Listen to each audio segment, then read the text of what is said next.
السلام علیکم ورحمۃ اللہ وبرکاتہ۔ ناظرین کرام، جیسے کہ ہمارے تلاوت سورہ کہف آیت نمبر 47 تک ہم پہنچ گئے تھے، آج کا سبق آیت نمبر 47 ہوگا، کیونکہ رمضان المبارک کی آمد ہے، اور رمضان المبارک میں مصروفیات بھی حد درجے کی بڑھتی جاتی ہیں،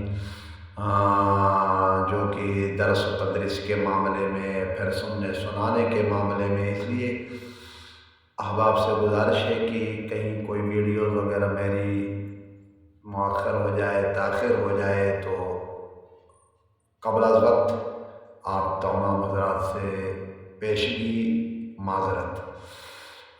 باقی اللہ تعالیٰ آسانی فرمائے۔ بہرحال آئے تلاوت کر لیتے ہیں۔ اعوذ باللہ من الشیطان الرجیم، بسم اللہ الرحمن الرحیم۔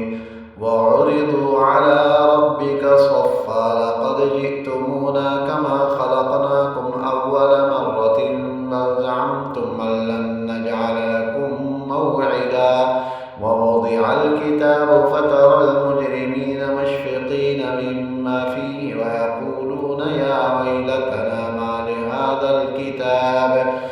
ما لهذا الكتاب لا يغادر صغيرة ولا كبيرة إلا أحصاها ووجدوا ما عملوا حاضرا ولا يظلم ربك أحدا وإذ قلنا للملائكة اسجدوا لآدم فسجدوا إلا إبليس كان من الجن ففسق عن أمر ربه أفتتخذونه وذريته أولياء من دوني وهم لكم عدو بئس للظالمين بدلا ما أشهدتهم خلق السماوات والأرض